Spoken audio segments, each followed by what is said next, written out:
Hallelujah. खुदावंद यीशु मसीह में सबको प्रेज द लॉर्ड, सलाम, जय मसीह की, नमस्कार। खुदावंद का कलाम जिसमें कुदरत खुदा की, जिसमें मोहब्बत खुदा की, जिसमें सूरत कलाम में तो खुदा की, जिसमें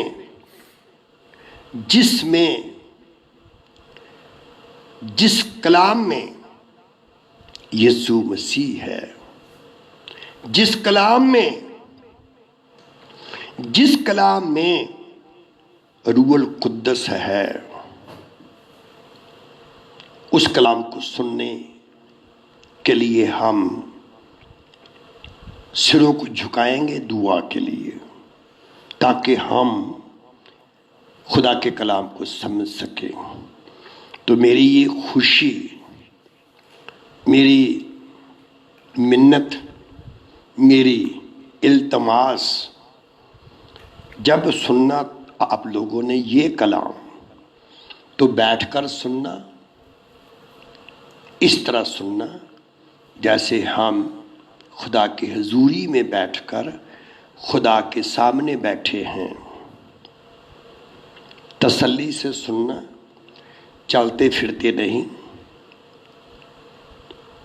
बैठते उठते नहीं, खुदा के कदमों में बैठकर इस कलाम को सुनना और पूरे परिवार समेत सुनना। तो फिर होगा क्या, ये सुनने के बाद बताएंगे, दुआ करेंगे। प्यारे खुदावंद, खुदा तेरी तारीफ, तेरा शुक्र करते हैं खुदावंद, आज इस तेरे पाक मुकद्दस कलाम के लिए जो तूने हमको बख्शा। लायक नहीं थे इस कलाम को पढ़ने के, सुनने के, मगर ये तेरा फजल, तेरी बड़ी रहमत जो फजल लेकर आया, उस फजल के वसीला से ये कलाम हमारी जिंदगियों तक पहुंचा। तेरा शुक्र करते हैं। समझने की तौफीक अता कर, प्रभु यीशु मसीह के नाम से, आमीन आमीन। तो आज फिर हम पढ़ेंगे वही आयत जिसकी हम तलावत कर रहे हैं, जिसको हम खोल खोल कर रूहुल कुद्दस के वसीला से समझ रहे हैं। तो फिर वाइज उसका 9वां बाब, उसकी 12 आयत।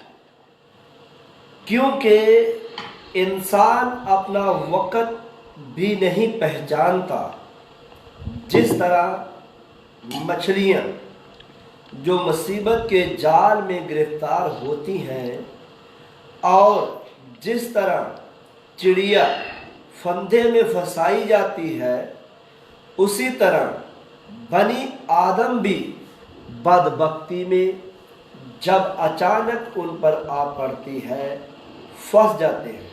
बस ध्यान से सुन रहे हैं ना आप। आज जो मैंने सवाल किया था ना, खुदा के रूह की हिदायत से, खुदा की रूह की हिदायत से समझने के लिए, मैं आलम नहीं हूँ, आप लोगों का एक छोटा सा खादिम हूँ। आलम नहीं हूँ बहुत बड़ा, 2 क्लास पढ़ा लिखा हूँ। तो ये खिदमत आपको जो मिली है वो इसलिए मिली है आप भी सब मिलकर इस खिदमत को बढ़ाएं। तो आदमी अपना वक्त भी नहीं पहचानता। बस इतना ही, इसी वचन को, इन्हीं शब्दों को हम समझने की कोशिश करेंगे। दूसरा, जैसे मछलियां भी मुसीबत के जाल में फंस जाती हैं, चिड़िया फंस जाती है फंदे में, इंसान भी अपना वक्त नहीं पहचानता। इंसान भी अचनचेत, अचानक जब बदबख्ती में फंस जाते हैं, तो पहली जो हिस्सा है इस आयत का, उसी पे गौर करेंगे। तो हम इससे पहले पढ़ेंगे पैदाइश की किताब, उसका दूसरा बाब, उसकी 16 आयत, 17 आयत। और खुदावंद खुदा ने आदम को हुक्म दिया और कहा, तू बाग के हर दरख्त का फल बेरोक टोक खा सकता है, लेकिन नेक और बद की पहचान के दरख्त का कभी ना खाना, क्योंकि जिस रोज तूने उसमें से खाया तू मरा। ये आपने सुन लिया ध्यान से। जब खुदा ने अदन में बाग लगाया था, तब खुदा ने आदम से ये कहा था। हमने पढ़ी है 16वीं 17वीं आयत, 16वीं 17वीं आयत।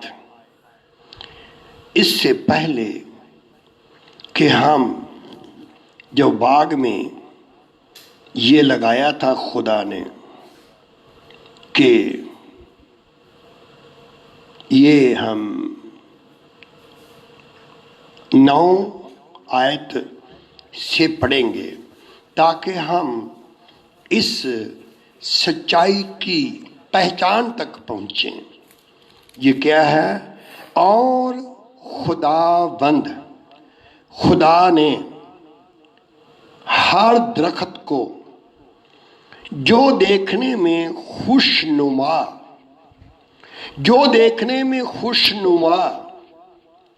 और खाने के लिए अच्छा था, और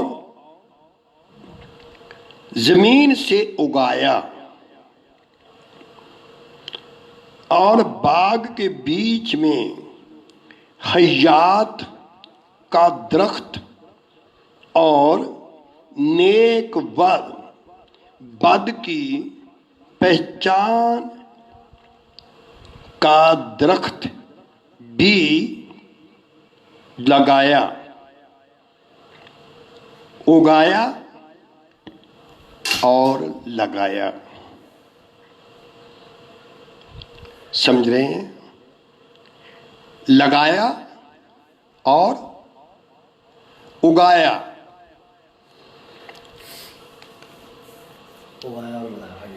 इंग्लिश में पढ़ दो, सिर्फ ये 2 लफ्ज, लगाने वाला लफ्ज और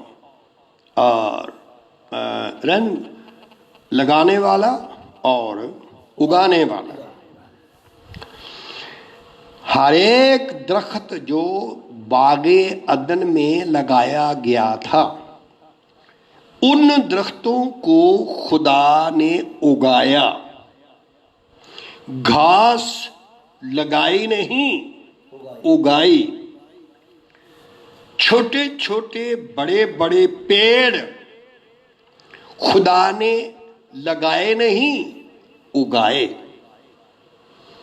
इस आयत को फिर से पढ़िए ऊंची आवाज से, 9 आयत को जल्दी से। और खुदावंद खुदा ने, और खुदावंद खुदा ने, अगर आप ध्यान से सुनेंगे ना तो तब कलाम आपकी समझ में आएगा। अगर आपका ध्यान इधर उधर होगा ना तो कलाम समझ में नहीं आएगा, कलाम नहीं समझ में आएगा। तो अगर समझना चाहते हो तो ध्यान से सुनो, पढ़िए। हर दरख्त को जो देखने में खुशनुमा, और खाने के लिए अच्छा था, जमीन से उगाया, और बाग के बीच में हयात का एक दरख्त, और नेक व बद की पहचान का दरख्त भी लगा। और नेक व बद की पहचान का दरख्त भी लगाया कि उगाया। सो गया यार, नहीं जी, लगाया उगाया, दरख्त उगाएगी, ये लगाया है नेक बद।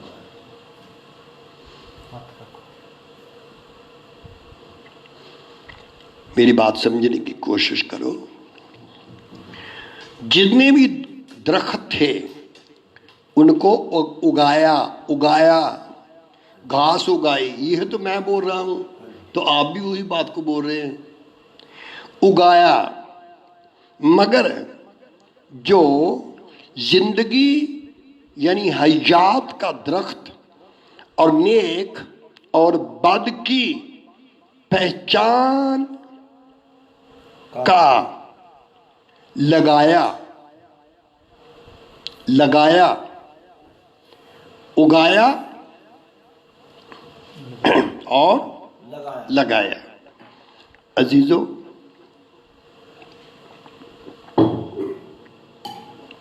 अगर आपकी समझ में ना आए, पेन ले लो,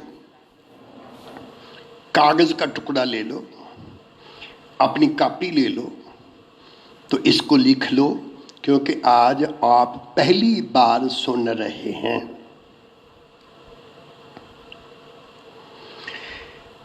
दरख्त उगाए पर हयात का दरख्त उगाया नहीं, नेक व बद की पहचान का उगाया नहीं, लगाया।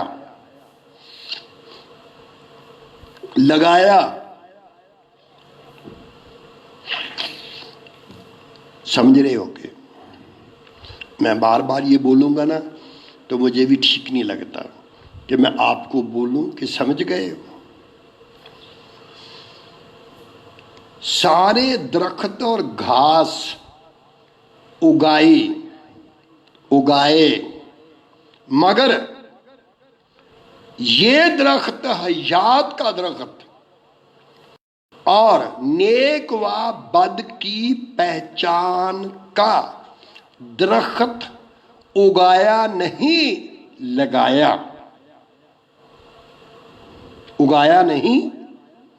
लगाया। तो जो खाने के लिए आदम को कहा था, उसको कहा कि बाग के हर एक दरख्त का फल बगैर रोक टोक के तू खा सकता है, लेकिन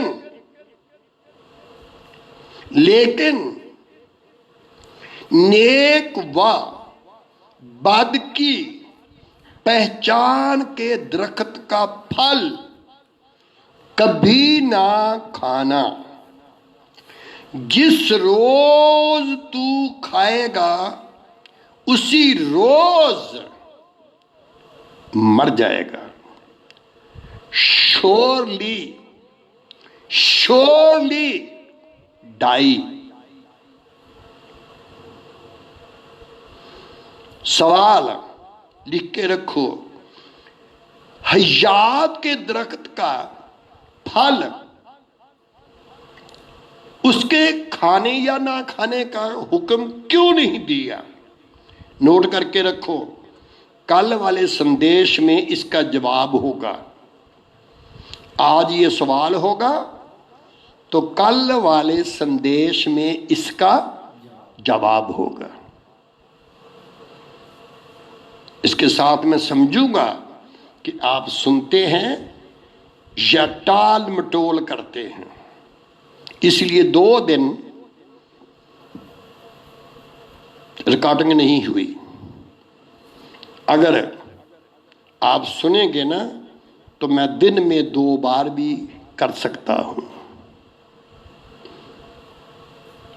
तो लगाया उगाया ये लफ्ज, हयात के दरख्त का फल खाने को ना खाने को कहा ना मना किया, मगर मैं आपको बताना चाहता हूं, ये जो कलीसियाएं हैं, मुकाशफा जो पहला बाब, रेवलेशन जो पहला बाब, इसके लिए लिखा पहली आयत में, यीशु मसीह का मुकाशफा जो उसे खुदा की तरफ से मिला, जो उसे खुदा की तरफ से मिला, यीशु मसीह का मुकाशफा जो उसे खुदा की तरफ से मिला। एक बार फिर, यीशु मसीह का मुकाशफा जो उसे खुदा की तरफ से मिला। मुझे मालूम है कि आप ध्यान से, पूरे ध्यान से नहीं सुन रहे, तो आप बैठे बैठे कहेंगे जो लाइव सुन रहे हैं, हम तो सुन रहे हैं। तो सुनो, यीशु मसीह का ये मुकाशफा था कि या खुदा बाप का मुकाशफा था? यीशु मसीह का मुकाशफा नहीं था, ये खुदा बाप का मुकाशफा था जो उसे यीशु मसीह को मिला खुदा की तरफ से। तो इसमें इलोहियत पहला बाब क्या क्या हो सकता है, क्या क्या था, क्या क्या हो रहा है, ये पहले बाब में लिखा है। यीशु मसीह की सूरत लिखी है, उसके बाल उजले हैं, काले नहीं। तो 33.5 साल की एज हो तो बाल सफेद हो जाते हैं या काले रहते हैं? आप तो अभी तक काले कर रहे हो। हुस्न, हुस्न काले रंग के बालों में नहीं होता। हुस्न कहां होता है? आए सोने वाले जाग, तो मुर्दों में से जी उठ, जी उठ। तो मसीह का नूर तेरे बालों पे चमकेगा। नहीं नहीं, बाल फजूल काले कर रहे हो। ऐ सोने वाले जाग और मुर्दों में से जी उठ। तो मसीह का नूर तेरे चेहरे पर चमकेगा। बाल मूसा के सफेद थे, उजले थे, चेहरे पर इतना नूर रहता था, लोग देखने वाले भी गश खा जाते थे, गिर जाते थे। इसलिए वो नकाब पहन कर रखता था, बालों को नहीं, चेहरे पर। चेहरे पर मैं कभी कभी कभी अगर खुदा ने बोलने का मौका दिया तो मैं बताऊंगा जितना मुझे खुदा ने सिखाया है कि जलाल हुस्न कहाँ रहता है। ये नोट करके रखना, हुस्न की जगह कौन सी होती है। हुस्न की जगह कौन सी होती है। हुस्न की जगह कौन सी होती है। सुनो, जो मुकद्दस लोग हैं उनके चेहरे पर खुदावंद यीशु मसीह का हुस्न रहता है, नूर नहीं, हुस्न। हुस्न चेहरे की बात तो छोड़ो, मुकद्दसों के पांव भी तो कितने हसीन होते हैं, हसीन होते हैं, हसीन। इसलिए यीशु मसीह ने चेहरा नहीं पांव धोए थे। तब कहा गया क्या ही खुश नुमा, क्या ही खुश नुमा है उनके कदम जो अच्छी चीजों की खबर लाते हैं। निमान कोड़ी ने शिफायाब होकर ये एक इल्तिजा की मिन्नत की थी कि नबी को ये कहा था, जिस जगह तेरे पांव हैं, जिस जगह तेरे पांव हैं, दुनिया के नहीं, नबी के पांव, मंत्रिमंडल में नहीं, तख्त में बैठे हुए के नहीं।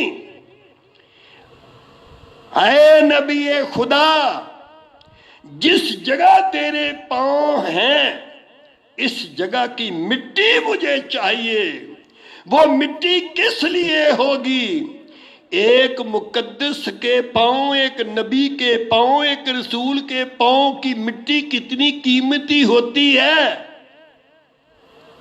वो कुर्बान गाह बन जाती है, वो कुर्बान गाह बन जाती है। इसीलिए नमान ने कहा, मुझे नहीं पता तेरे देश के लोग तुझे क्या समझते हैं, मगर मैं समझता हूं जिस जगह तेरे पांव है इस मिट्टी की कुर्बान गाह होगी, और वो कुर्बान गाह पर खुदा के लिए कुर्बानी चढ़ाया जाया करेगी।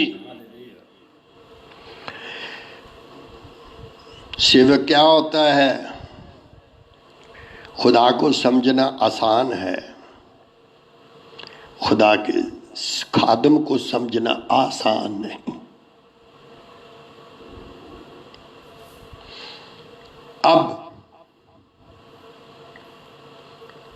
ये लिखा है, खुदा ने हयात के दरख्त से मना नहीं किया, तो इसलिए ये जो पहला बाब है तो इसमें लिखा है यीशु मसीह का मुकाशफा जो उसे खुदा की तरफ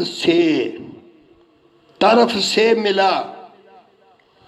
दुनिया में यीशु मसीह भी नहीं।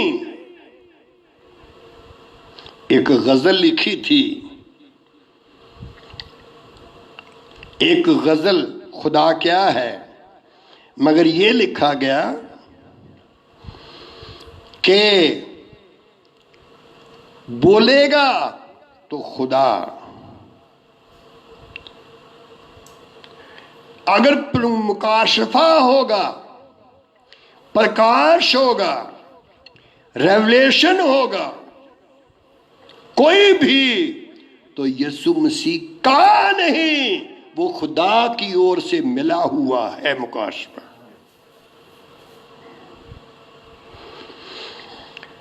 तो इसलिए 7 कलीसियाओं का पैगाम, तो पहली कलीसिया के फरिश्ते को ये लिख दे जो जो भी इसमें लिखा है।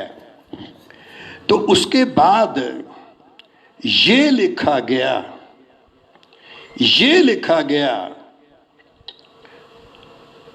जिसके कान हो वो सुने कि रूह कलीसियाओं से, कलीसिया नहीं,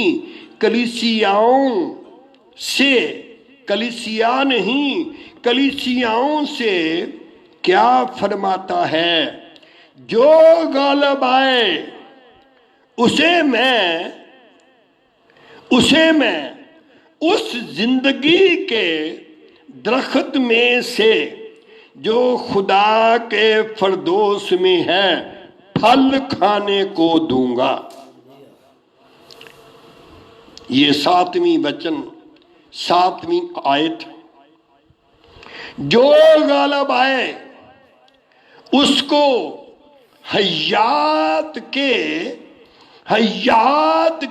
दरख्त का जो फल है ना, उसको खाने को दूंगा। जो गालिब आए, तो आप समझ गए, उस वक्त खुदा ने उसको खाने के लिए और ना खाने के लिए कुछ भी नहीं कहा। एक छोटा सा सवाल लिख करके रखो, क्या खुदा ने क्यों नहीं हयात के दरख्त के बारे में कुछ नहीं कहा? तो क्यों नहीं कहा? तो आज ये सवाल था कि नेक व बद की पहचान के दरख्त का फल जब उन्होंने खाया तब उनको बागे अदन से आदम और हवा को निकाल दिया और चमड़े के कुर्ते पहनाकर। आज कुछ बेटियां, लड़कियां, बहनें, माताएं हैं, वो कहती हैं कि औरत को ओढ़ने की जरूरत नहीं, क्योंकि औरत को खुदा ने पर्दे के लिए बाल दिए हैं। तो मैं आपसे सवाल करता हूं, मेरी बेटी, मेरी बहन और जो मेरे मुझसे बड़े बहनें हैं, तो ये बताओ कि अगर उसको पर्दे के लिए बाल दिए थे तो कुर्ता एक होना चाहिए था, क्योंकि ऑलरेडी औरत के पास तो कुर्ता था, क्योंकि उसको बाल दिए गए पर्दे के लिए। तो आदम के लिए इतने बाल नहीं थे, तो उसको चमड़े का कुर्ता एक ही काफी था। मगर बाइबल पढ़ो, उसमें लिखा था खुदा ने चमड़े के कुर्ते बनाए।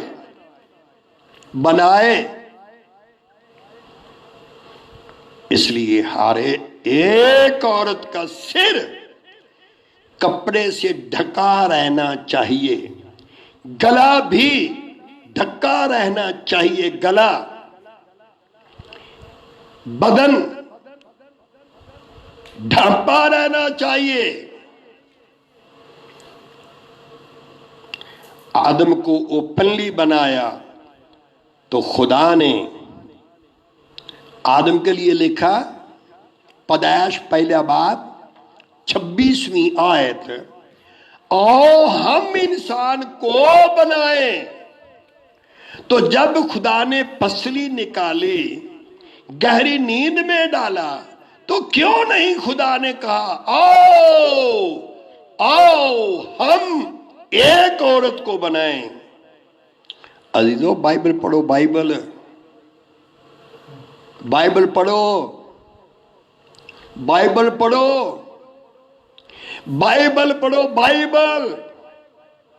तो बताओ, आदमी को बनाया तो कहा आओ हम इंसान को बनाएं अपनी सूरत, अपनी शबीह की मानिंद। तो बताओ,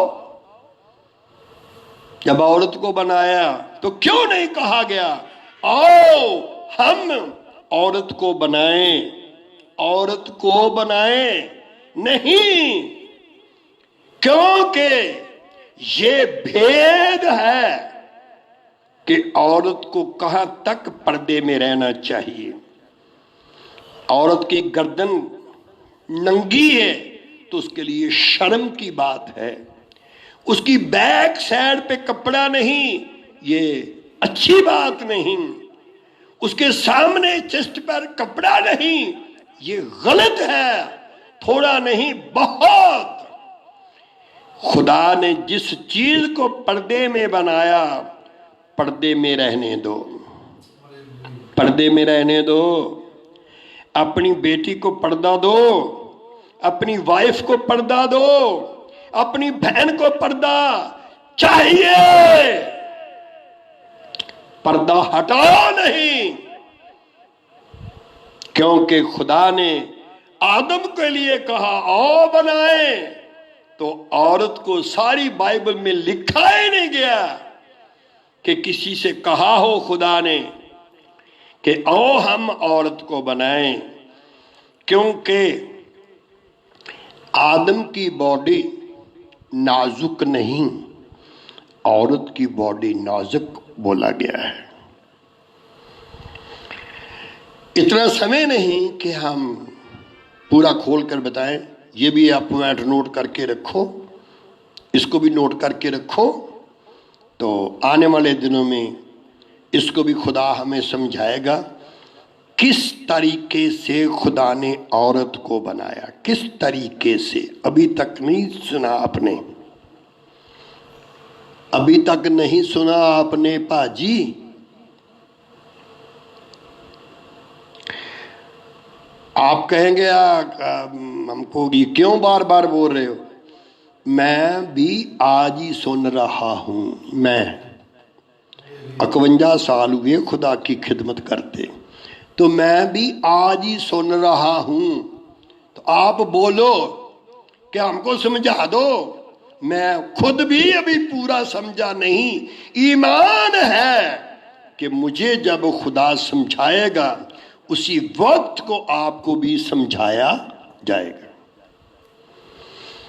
तो फिर हम गौर करते हैं एक बात पे, इब्रानियों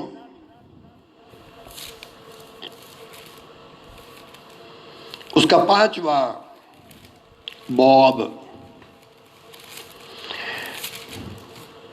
उसकी 13 आयत से, क्योंकि दूध पीते हुए को रास्तबाजी के कलाम का तजर्बा नहीं होता। अब आया वो लफ्ज, अब आया वो अल्फाज जिसको हमें समझना जरूरी है। कौन सा अल्फाज आया? सुनो, ये अल्फाज आया इंसान अपना वक्त भी नहीं पहचानता। इंसान अपना वक्त भी नहीं पहचानता। अब वो समय आ गया है, वक्त आ गया कि हम इस बात को भी समझें। कौन सी बात? फिर से पढ़ो। क्योंकि दूध पीते हुए को, क्योंकि दूध पीते हुए को रास्तबाजी के कलाम का, रास्तबाजी के कलाम का तजर्बा नहीं होता। तजर्बा नहीं होता। प्लीज इसको लिख के रखो। ये पहली बार मैं भी सुन रहा हूं। मैं भी पहली बार खुदा का मुकाशफा जो यीशु को मिला, यीशु के वसीले मुझे भी मिला, तो वो मैं आपको बयान करना चाहता हूं। इंसान जो है 7 साल तक उसके दांत दूध के दांत होते हैं। उस बच्चे के दांत दूध के दांत होते हैं। तो अब इस वचन को पढ़ो। दूध पीते बच्चे को रास्तबाजी के कलाम का तजुर्बा नहीं होता, क्योंकि दूध पीते हुए बच्चे को सख्त ग़िज़ा का तजुर्बा नहीं होता, क्योंकि वो बच्चा है। क्योंकि वो बच्चा है। मैं जल्दी बता देना चाहता हूं, बहुत लोगों को समझ में नहीं आएगा, तो कुछ लोगों को समझ में आएगा।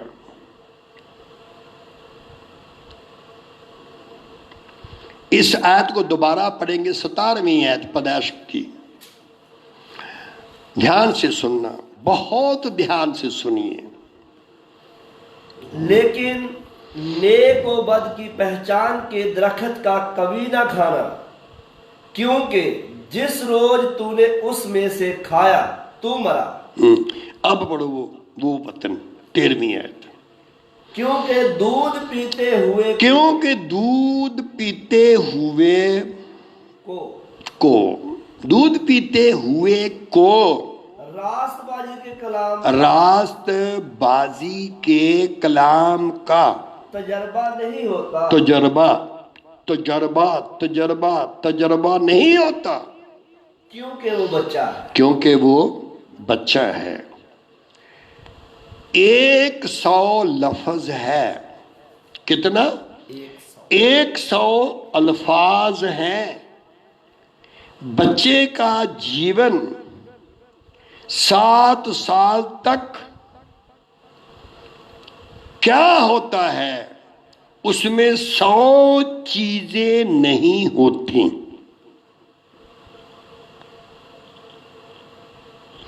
100 चीज की उसमें कमी रहती है। 100 100। अगर आपको बाइबल का पढ़ने का शौक हो तो इससे बड़ा मजा किसी और चीज में ना था, ना है, ना हो सकता है। इसलिए पढ़ा करो बाइबल। तो दूध पीते हुए बच्चे को रास्तबाजी के कलाम का तजुर्बा नहीं होता। और इसलिए कि वो बच्चा क्योंकि वो बच्चा है। और सख्त गजा पूरी उम्र वालों के लिए, सख्त गजा पूरी उम्र वालों के लिए होती है। सख्त गजा पूरी उम्र वालों के लिए होती है। सख्त गजा एक यंग के लिए होती है। सख्त गजा जवान के लिए होती है। नहीं तो बताओ, एक हमारा पुराने जमाने का एक पहलवान था, तो उसकी जो खुराक थी ना, खुराक 10 किलो दूध, 10 किलो दूध और उसमें चावल और बहुत सी चीजें डालकर करीब उसका जो ब्रेकफास्ट था वो 10 किलो का था। तो आप 10 किलो खा सकते हो ना? 10 किलो खा सकते हो? वो पहलवान था, वो खा सकता था। जो जब्बार होते हैं ना, बाइबल में लिखा है, तो उसकी गर्दनें लंबी होती थी उसका कद 13 फुट 14 फुट लंबा होता था। तो जो 13 फुट 14 फुट लंबा कद वाला आदमी होगा तो 1 केजी 1 किलो दूध से उसका पेट भर जाएगा। इसलिए रास्तबाजी के कलाम का तजर्बा उनको होता है, किनको? जिनके हवास काम करते करते, जिनके हवास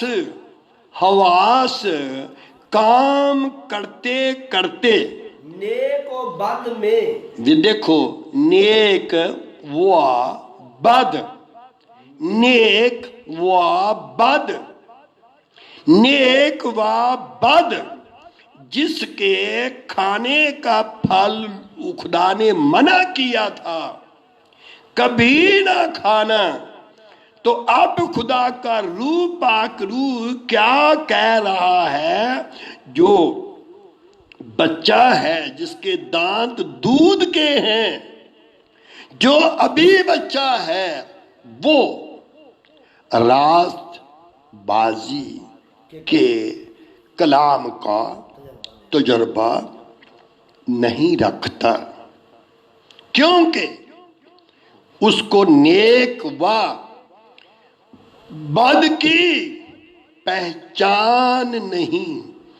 झूठे रसूलों से खबरदार रहो, झूठे नबियों से खबरदार रहो। खुदा ने फल खाने के लिए मना किया, ना कि शैतान से बात करने के लिए मना किया। खुदा ने ये बोला ही नहीं कि शैतान आएगा। खुदा ने नहीं बोला कि आदम तेरी बीवी के पास शैतान आएगा, आदम तेरी बीवी के पास शैतान आएगा।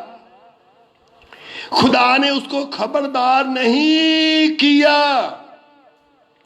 उसको खबरदार नहीं किया।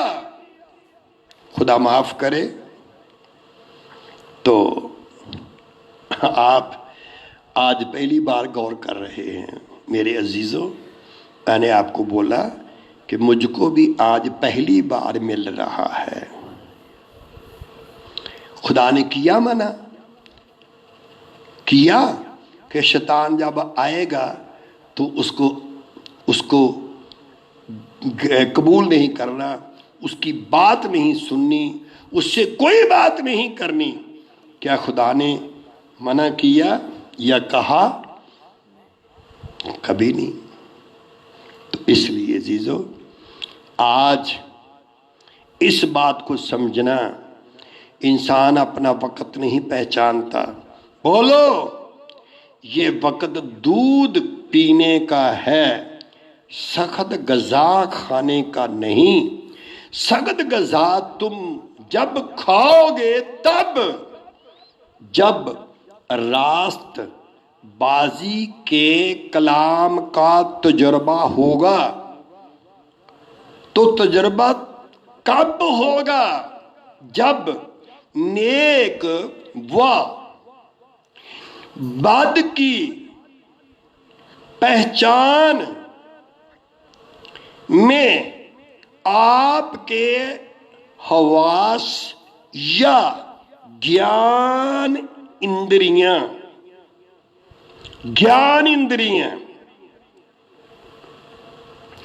अभ्यास करते करते पाजी बोलो पड़े उगा की नेक व बद में इम्तियाज करने के लिए तेज हो गई। नेक व बद के इम्तियाज करने पर तेज हो गई है। वो खाना खाएगा रास्तबाजी का। सुनो एक बात, तू उसका नाम यस्सु रखना, यूसुफ से कहा। उसका नाम इमानुएल होगा। लोग उसे इमानुएल, उसका नाम इमानुएल रखेंगे। जब तौबा करते हो, बपतिस्मा लेते हो, यीशु का लहू तुम्हें छुड़ा लेता है। जैसे मूसा के वसीला से खुदा एक उम्मत को मिस्र से छुड़ा लाया, तो आप गुनाह से छुड़ाए जाते हो। उसका नाम यीशु रखना, क्योंकि वो अपने लोगों को उनके गुनाहों से छुड़ाएगा।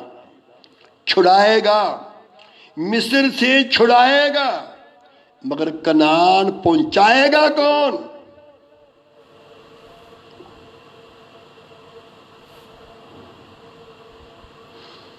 तब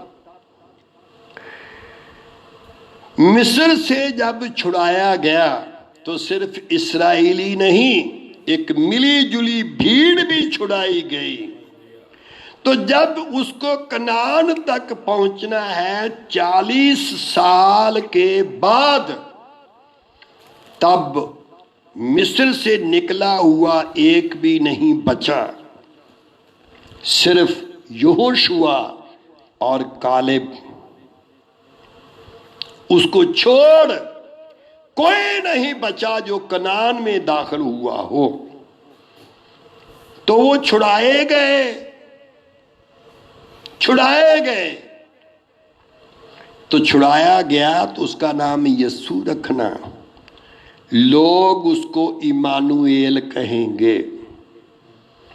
दानिएल की किताब, उसका जब 3रा बाब आप पढ़ते हो, उसमें लिखा है, राजा बाबल का बादशाह कहता है 3 लोगों को आग की भट्टी में डाला गया, मगर ये 3 नहीं, ये 4 दिखाई दे रहे हैं।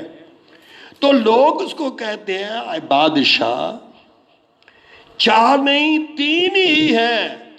तो उसने कहा, ये आग में जल नहीं रहे, इसका एक बाल भी नहीं जल रहा, इसका कपड़ा नहीं जल रहा। क्यों नहीं जल रहा? तब उसने कहा, इसलिए नहीं जल रहा क्योंकि इसके साथ इमानुएल है, यानी खुदा इनके साथ है। खुदा इनके साथ, इसलिए वो 4 थे। जब आप आग में होंगे तो इमानुएल जो लोग रखेंगे उसका नाम, तो लोग कहेंगे ये इसलिए नहीं जले क्योंकि खुदावंद इनके साथ था, ये इसलिए नहीं डूबे खुदावंद इनके साथ था, ये इसलिए इस वबा से नहीं मरे क्योंकि खुदावंद इनके साथ था, ये तपाली इनके घर में प्रवेश नहीं कर सकी क्योंकि खुदावंद इनके साथ था। साथ होता है तो इमानुएल होता है, उसका नाम इमानुएल होता है। साथ कब होता है? जब तौबा कर लेते हैं हम, यीशु मसीह के लहू के वसीला से छुड़ाए जाते हैं। हम मिस्र से निकल आते हैं। हम उसके बाद जैसे इस्राएल को तंबू मिला, मिलाप वाला तंबू, और इबादत के तरीके वो रूल कुद्दस से मिलते हैं, रूल कुद्दस के वसीला से मिलते हैं, और रूल कुद्दस के वसीला से खुदावंद हमारे साथ है। जब आप यूहन्ना की इंजील 14वां बाब उसकी 23वीं आयत पढ़ेंगे, यूहन्ना की इंजील उसका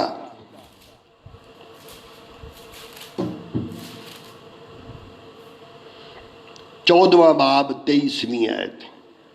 यीशु ने जवाब में उससे कहा, अगर कोई मुझसे मोहब्बत रखे तो वो मेरे कलाम पर अमल करेगा, और मेरा बाप उससे मोहब्बत रखेगा और हम उसके पास आएंगे। हम उसके पास आएंगे, और उसके साथ सुकूनत करेंगे। सिर्फ आएंगे नहीं, कौन सलामत रहेगा तेरे घर विच आए खुदा। कौन जो तेरे पाक उत्ते रहेगा सदा।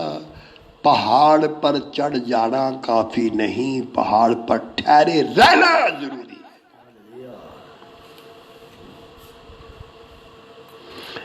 अपने आप चढ़ने वाले गिरते हैं, गिरते रहेंगे।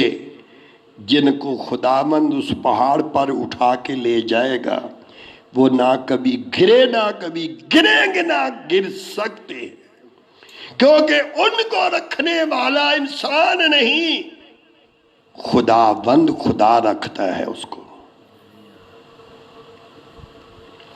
तो अब एक बात हम समझेंगे, मैं चाहता हूं कि आप समझें। जब तक दूध के दांत है ना, रास्तबाजी का कलाम नहीं मिलेगा।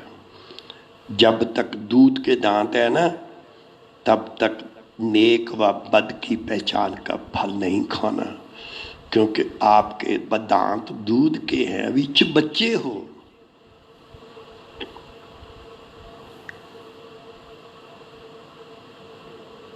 बात तो बहुत बड़ी है और खुदा करे आप समझ जाएं। अब हम पढ़ेंगे वाइज सपोपदेशक, तीसरा बात, एक चीज का एक वक्त होता है, और हर काम का जो आसमान के नीचे, हर एक काम जो आसमान के नीचे होता है एक वक्त है, उसका भी एक वक्त है। पैदा होने का एक वक्त है, जो पैदा होते हैं, पैदा होने का भी एक वक्त है, और मर जाने का एक वक्त, और मर जाने का भी एक वक्त है। अजीज, दरख्त लगाने का एक वक्त है, दरख्त लगाने का एक वक्त है, और लगाए हुए को उखाड़ने, और लगाए हुए को उखाड़ने का भी एक वक्त है। मार डालने का एक वक्त है, मार डालने का एक वक्त है, और शिफा देने का एक वक्त है। एक लफ्ज ध्यान से सुनो, मार डालने का एक वक्त है, तो जिंदा कर देने वाला भी एक वक्त होता है। लाजर को बीमारी से मरने दिया खुदाबंद ने, मरे हुए को चौथा दिन हुआ, तब यीशु मसीह ने कब्र पर से पत्थर हटा दिया। तब खुदावंद यीशु मसीह ने कहा, लाजर निकल आओ। तो लाजर कफन से हाथ पांव बंधे कब्र से बाहर निकल आया। मर जाने का एक वक्त था। खुदावंद यीशु मसीह ने कहा, ये बीमारी खुदा के जलाल के लिए, ये मरना भी खुदा के जलाल के लिए, ये मौजज़े भी खुदा के जलाल के लिए। इसलिए लिखा, लगाने का वक्त, उखाड़ने का वक्त। पनीरी होती है ना, जब धान चावल की फसल बोई जाती है तो एक खेत में सिर्फ पनीरी होती है, वो लगाने का वक्त है। फिर लगी हुई को उखाड़ने का वक्त है, फिर खेत में लगाई जाएगी तो बहुत सारे अनाज के दाने पैदा होंगे। आगे बढ़ें। मार डालने का एक वक्त है, मार डालने का एक वक्त है, और शिफा देने का एक वक्त, और शिफा देने का भी एक वक्त है। ढाने का एक वक्त, ढाने का, ढाने का,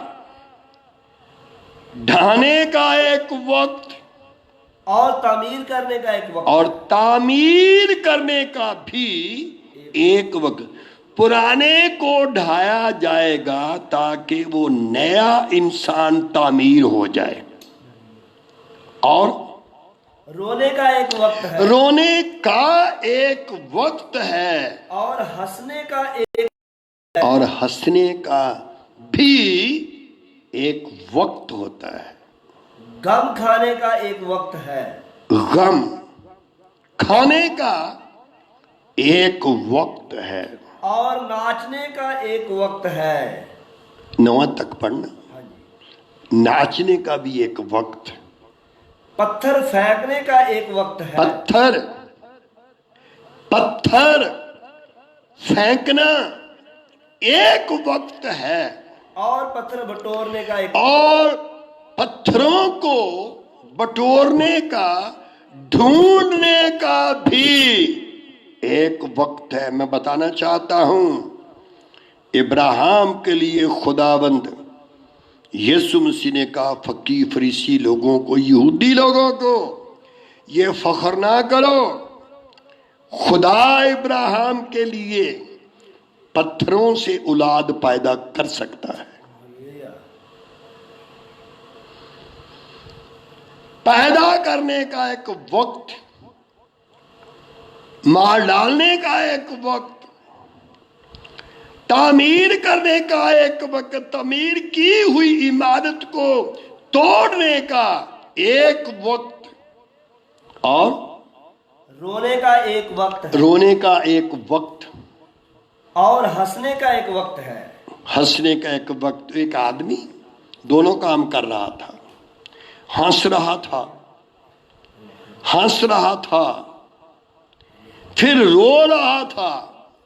किसी ने पूछा, तू रो भी रहा है, हंस भी रहा है?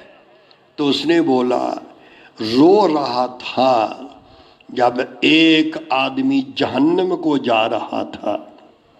जब वो जहन्नम को जा रहा था तो मैं रो रहा था, आए खुदा, तू तो किसी गुनहगार की मौत में खुश नहीं, ये जहन्नम को जा रहा, दोबारा कभी उसको निकलने का चांस नहीं। तब हंसा क्यों? हंसा क्यों? तो उसने कहा, एक नासूरों से भरे हुए लादर को देखा, उसको फरिश्ते लेने आए और फरदोस में यानी इब्राहिम की गोद में ले जाकर उन्होंने रख दिया, इसलिए हंसा। तो कहते दोनों काम एक ही बार कर रहे हो। हाँ, जो एक्टर लोग होते हैं ना, उसके पास एक ट्रेनिंग होती है, वो नकली रो भी लेते हैं, नकली हंस भी लेते हैं। इसलिए हंसना और रोने का भी वक्त होता है। और हम आगोशी का एक वक्त है, हम आगोशी का एक वक्त है, और हम आगोशी से बाज रहने और का, हम आगोशी से बाहर रहने का भी एक वक्त है। वक्त से पहले हम आगोशी करना वो गलत है। वक्त आए तो वक्त पे हम आगोशी करना ये राइट है, ठीक है। और हासिल करने का एक वक्त, हासिल करने का एक वक्त होता है, और खो देने का एक वक्त है, और खो देने का भी एक वक्त होता है। रख छोड़ने का एक वक्त, रख छोड़ने का एक वक्त होता है, और फेंक देने का एक वक्त, और फेंक देने का भी एक वक्त होता है। फाड़ने का एक वक्त है, फाड़ने का एक वक्त है, और सीने का एक वक्त है, कपड़ा पहले फाड़ा जाएगा, फिर सिलाई किया जाएगा। फाड़ने का भी वक्त है, तो पहले सिलाई करें फिर फाड़ें तो वो गलत है। और चुप रहने का भी एक वक्त है। चुप रहने का भी एक वक्त है, और बोलने का भी एक वक्त और बोलने का भी एक वक्त है। यीशु ऊंची ऊंची आवाज से चिल्ला चिल्ला कर दुआ करता था, जोर जोर से दुआ करता था, चिल्ला चिल्ला कर दुआ करता था। ये एक वक्त था जब गवर्नर पिलातूस की कोर्ट में यीशु होगा खड़ा, तो उस वक्त चुप रहने का वक्त था। और मोहब्बत का एक वक्त है। किसका? मोहब्बत। किसका? मोहब्बत। मोहब्बत। मोहब्बत का एक वक्त है, और अदावत का एक वक्त है। और अदावत का भी एक वक्त है। सुनो, एक वक्त है मोहब्बत करने का, एक वक्त है मोहब्बत रखने का, एक वक्त है मोहब्बत करना, मोहब्बत रखना, मोहब्बत से रहना, मोहब्बत से चलना, मोहब्बत करना, ये एक वक्त है। मगर दूसरा जंग का एक वक्त है।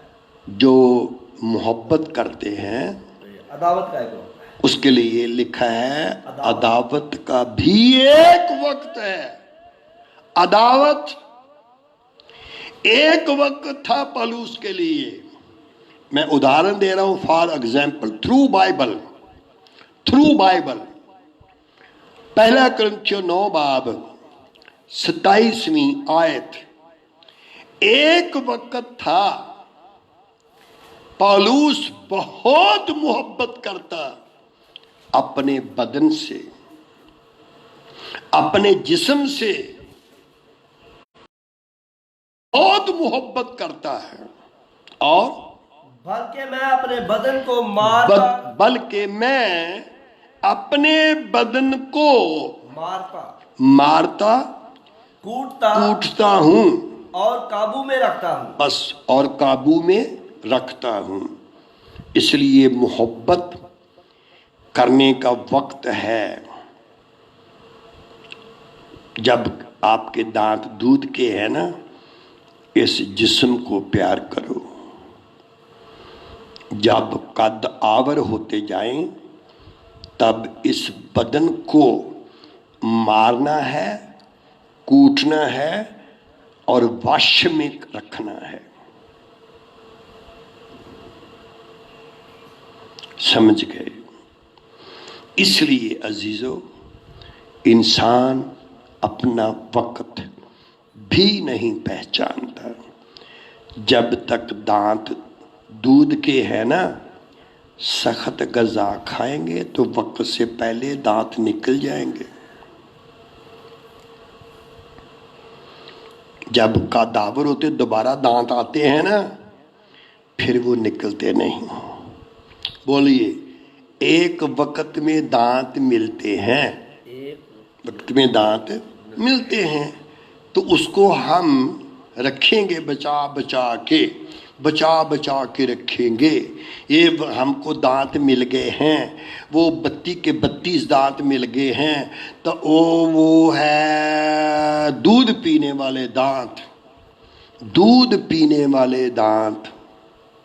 तो बताओ, ये दूध वाले दांत रखने चाहिए ना बहन जी, ओ भाई जी, ओ पा जी, ओ संत जी, ओ सेवक जी, ओ ईमानदार जी, आए मोमनो, बताओ, दूध के दांत रखने चाहिए या ताकतवर और जोरावर ईमानदार बनने के लिए, मोमिन बनने के लिए वो दांत चाहिए जो कभी तेरा साथ ना छोड़े।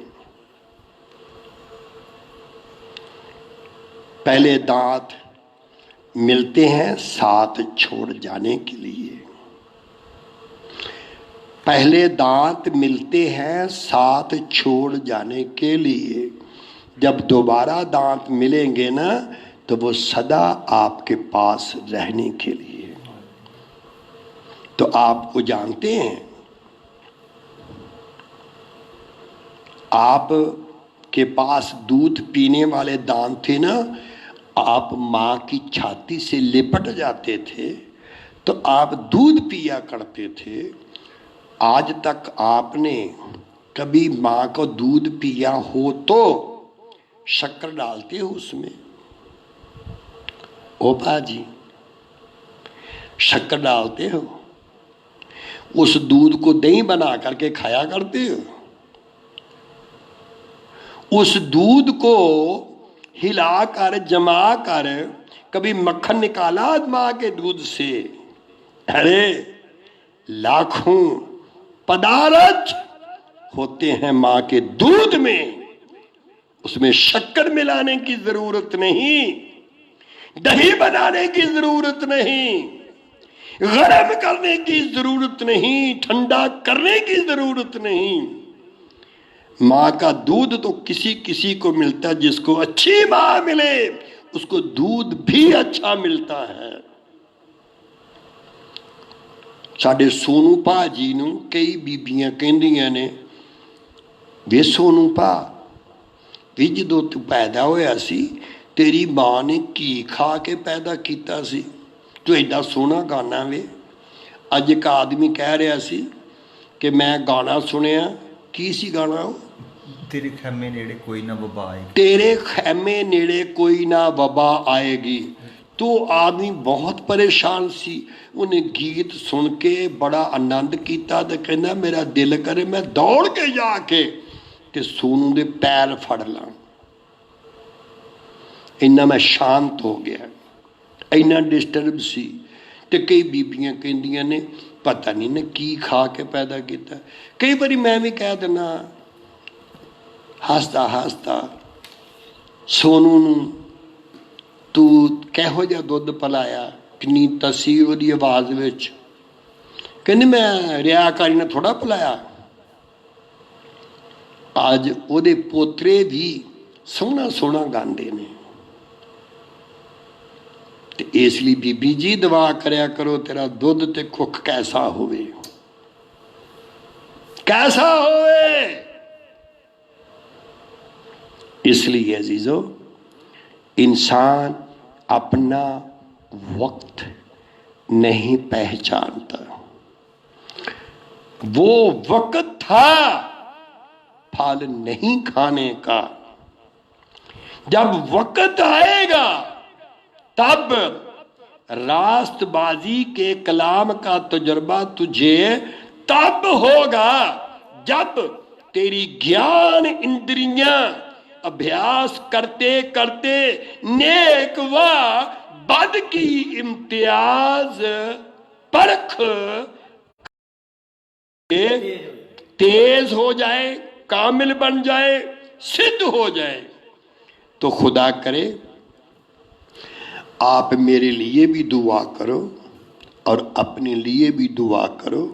प्लीज वक्त को पहचानना भूलना नहीं। वक्त को पहचानोगे, वक्त तेरी हिफाजत करेगा। वक्त तुझे इस लायक बना देगा कि तू हयात के दरख्त का भी फल खा सके। दुआ करेंगे। प्यारे खुदा, ये कलाम तेरा जो तूने हमें दिया, हम मिन्नत करते हैं, समझ प्रकाश अता कर दे।